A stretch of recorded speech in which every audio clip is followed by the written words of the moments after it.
بسم اللہ الرحمن الرحیم۔ چوتھی بات یہ سمجھیں کہ زکوٰۃ ادا کرنا جس طرح مال تجارت پر ضروری ہے، زکوٰۃ ادا کرنا جس طرح سونا اور چاندی مرد کے پاس ہو اس پر ضروری ہے، خاتون کے پاس ہو اس پر ضروری ہے، اسی طرح اگر کسی خاتون کے پاس زیور ہو اور وہ 52.5 تولہ چاندی کے برابر چاندی ہو یا 7.5 تولہ سونے کے برابر سونا ہو، یا کچھ سونا ہے اور کچھ چاندی کے زیور ہیں، دونوں کی قیمت کو ملائیں تو 52.5 تولہ چاندی کی قیمت کے برابر ہو، یا کسی کے پاس سونا ہے اور کچھ پیسے ہیں، اب سونے کو بیچیں وہ پیسے اور جو پیسے موجود ہیں یہ دونوں کو جمع کریں تو 52.5 تولہ چاندی کے برابر ہو، تو ایسی عورت پر بھی زکوٰۃ ادا کرنا فرض ہے۔ مجھے بتائیں ایسی کون سی خاتون دنیا میں ہوگی کہ جس کے پاس صرف زیور ہو، باقی 1 روپیہ بھی نہ ہو، 1 درم نہ ہو، 1 دینار نہ ہو، 1 ڈالر نہ ہو، 1 پاؤنڈ نہ ہو، کوئی اس کے پاس اور کرنسی میں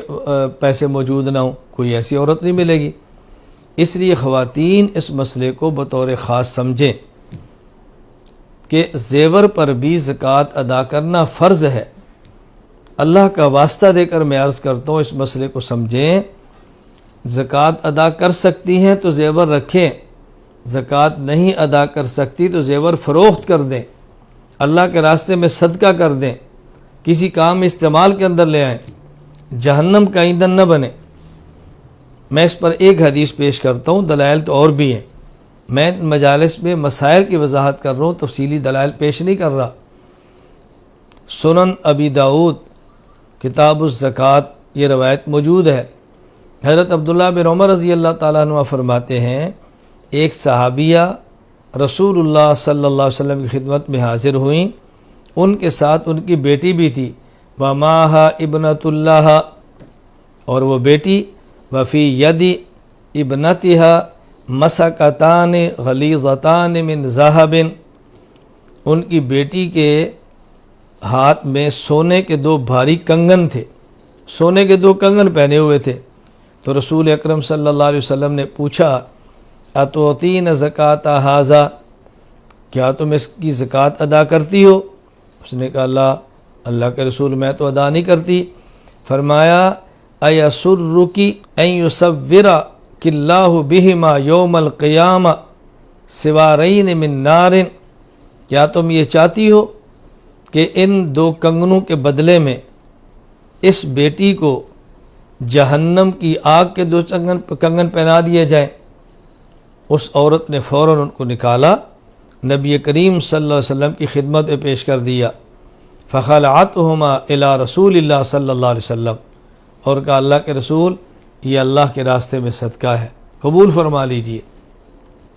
تو رسول اکرم صلی اللہ علیہ وسلم نے کس قدر سخت تنبیہ فرمائی ہے۔ نبی کریم صلی اللہ علیہ وسلم تنبیہ فرمائیں، رسول اکرم صلی اللہ علیہ وسلم پر زیور پر زکوٰۃ کی بات فرمائیں، ہم کون ہوتے ہیں گنجائش دینے والے؟ ہم کون ہوتے ہیں اپنی طرف سے گنجائش پیدا کرنے والے؟ ہاں یہ بات بھی ذہن نشین فرما لیں، مرد کے لیے سونے کی انگوٹھی پہننا حرام ہے،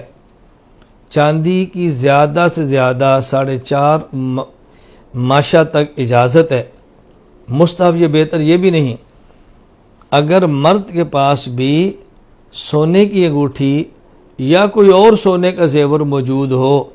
بعض مردوں کو بھی شوق ہوتا ہے وہ کنگن پہنتے ہیں، بعض مردوں کو شوق ہوتا ہے انگوٹھیاں پہنتے ہیں، اللہ تعالیٰ حفاظت فرمائے، اس مرد پر بھی اس زیور پر زکوٰۃ فرض ہوگی۔ تو زکوٰۃ عورت تو پہنتی ہے،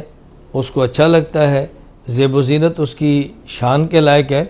لیکن مرد اگر زیور پہننے کا جرم کرتا ہو، ذہن نشین فرما لیں کہ اس پر بھی زکوٰۃ ادا کرنا ضروری ہے۔